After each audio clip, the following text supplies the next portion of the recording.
जिससे कि समुद्र के ऊपर किसी भी तरह की आंगुली न उठे। यह लगे कि महाराजगंज थाने में माननीय थानाध्यक्ष जी का जैसे भी सहयोग हो सके, जैसे भी सहयोग आप चाहेंगे माननीय थानाध्यक्ष जी, आप सभी से अपेक्षा है कि आप लोग उसमें बढ़ चढ़ के सहयोग करेंगे। उसी समय में यह भी आप लें, क्योंकि समाज में केवल पुलिस का ही दायित्व नहीं है, हम सभी का दायित्व है। जब भी हम आप अच्छा काम करेंगे, चाहे कहीं भी रहें, चाहे किसी विद्यालय में रहें, कस्बों में, भाग में, हम कहते हैं कि सब लोगों से हम अपनी बात कहेंगे। अगर एक व्यक्ति को भी मैंने सुधार लिया, अपराध से दूर कर लिया, किसी भी गंदे काम से दूर कर लिया, किसी भी गलत काम कार्य से हम दूर कर लिए, तो निश्चित रूप से हमारी समझ सफल हो जाएगी, 100% सफल मानी जाएगी। एक व्यक्ति को मैंने जीवन में अगर सही कर दिया, चाहे वो अपराध के क्षेत्र में, चाहे कोई भी गलत कार्य कर रहा है, तो निश्चित रूप से आप सभी से आग्रह है कि बात से संबंधित भी है, जिस तरह से आप इस थाने को जिम्मेदारी के साथ चला रहे हैं। मैंने तो देखा है, सुना है कि आप FIR दर्ज न करके जो आपका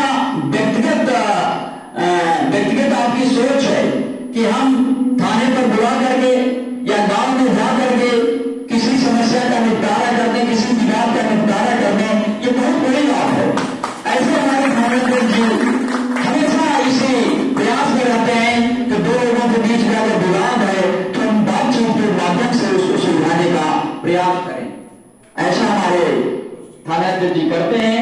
इसी क्रम में हम माननीय थानाध्यक्ष जी को आमंत्रित करते हैं कि आप हम सबका मार्गदर्शन करें। माननीय थानाध्यक्ष से हमें जिद है यहाँ रोशनी उगाने की। आदरणीय अध्यक्ष महोदय, सभापति महोदय, विशिष्ट अतिथि, और मेरा सुरक्षा का एक विंग बढ़ गया, इसलिए मुझे हृदय की अपार खुशी हो रही है। मन गदगद हो रहा है कि मेरे हर गांव में कोई न कोई मेरा ऐसा व्यक्ति मिलेगा जो मुझे सुरक्षा के दृष्टिकोण से सहयोग प्रदान करेगा। सुरक्षा का बहुत छोटा अर्थ नहीं है, बहुत बड़ा व्यापक अर्थ है, और उस अर्थ को सार्थक करने के लिए यह कदम मील का पत्थर साबित होगा, यह मेरा विश्वास है। हर गांव में जब एक व्यक्ति मौजूद रहेगा तो गांव के लोगों को सही दिशा मिलेगी, सही बात कहने की हिम्मत होगी, और गलत को प्रश्रय नहीं मिलेगा, उसका समापन हो जाएगा। तब सुरक्षा हमारी काम करना शुरू कर देगी। क्योंकि गांव में 2, 3, 4 लोग होते हैं, कोई किसी तरफ से खड़ा हो गया, कोई किसी तरफ खड़ा हो गया, हमें सही सूचना नहीं मिल पाती है, जिसके कारण हम सही दिशा में काम नहीं कर पाते हैं। हम पहले भ्रम में फंस जाते हैं कि हम किधर जाएं। अगर सही सूचना हमको मिलती है तो सही दिशा में काम करने के लिए हमको अच्छा अवसर मिलता है। हर सूचना पर FIR दर्ज हो, यह संभव भी नहीं है, उचित भी नहीं है, क्योंकि माननीय न्यायालयों में इतने अभियोग बढ़ रहे हैं कि उनका ट्रायल होना संभव नहीं हो पा रहा है। जनता भी दौड़ दौड़ के परेशान होती है। छोटे छोटे मामलों को लेकर के यहाँ से न्यायालय तक पहुंचाना बहुत अच्छी बुद्धिमानी मैं नहीं समझता हूँ। जो आपके गांव स्तर पर, आज आपके गांव में, गांव स्तर पर जैसे ब्लॉक स्तर पर या तहसील स्तर पर हमारा न्यायालय बना है, ग्रामीण न्यायालय बन ही गया है, और जब वह और उसका दायरा बढ़ेगा, जनता की संख्या और बढ़ेगी, अपराध की संख्या और बढ़ेगी, तो और गांव के ब्लॉक स्तर पर बन जाएगा, थाना स्तर पर बन जाएगा। गांव में भी पहले मैंने सुना था कि इसके लिए अलग से सुरक्षा समितियां बनाई जाती थी, जिसमें गांव के लोग बैठ करके पंचायतें करके बहुत बड़े बड़े मामले को हल कर दिया करते थे।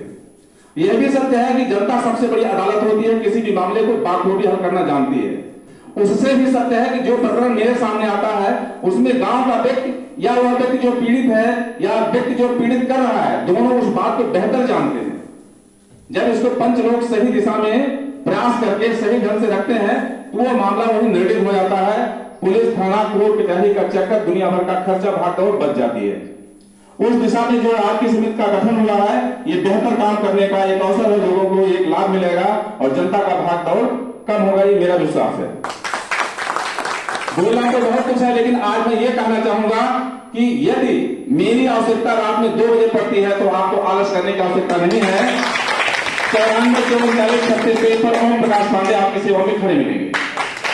धन्यवाद, नमस्कार, जय हिंद, जय भारत। कर दिया उसी तरह से आपने बहुत कम शब्दों में बहुत सही और बहुत उचित आप आपने व्यक्त किया, बहुत अच्छा लगा। इसी क्रम में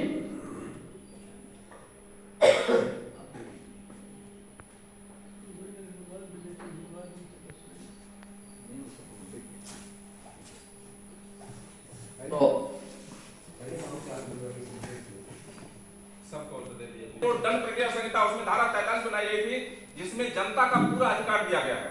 धारा 41 में पुलिस का अधिकार, धारा 42 में मजिस्ट्रेट का अधिकार और धारा 43 में जनता का अधिकार और कर्तव्य निहित किया गया है।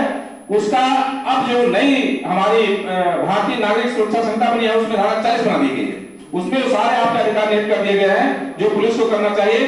तो अब आप अगर अधिकार पा गए हैं, जिसका मतलब कि आप भी वही पुलिस अधिकारी हैं। पुलिस रेगुलेशन जिससे हम रेगुलेट होते हैं, जिसमें हमारा अधिकार और कर्तव्य निहित है, उसमें भी आपकी व्यवस्था की गई है।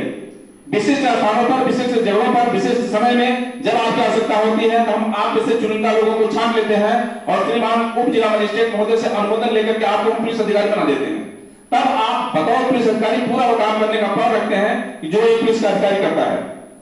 उसके अलावा जब आप अपने घर में हो, परिवार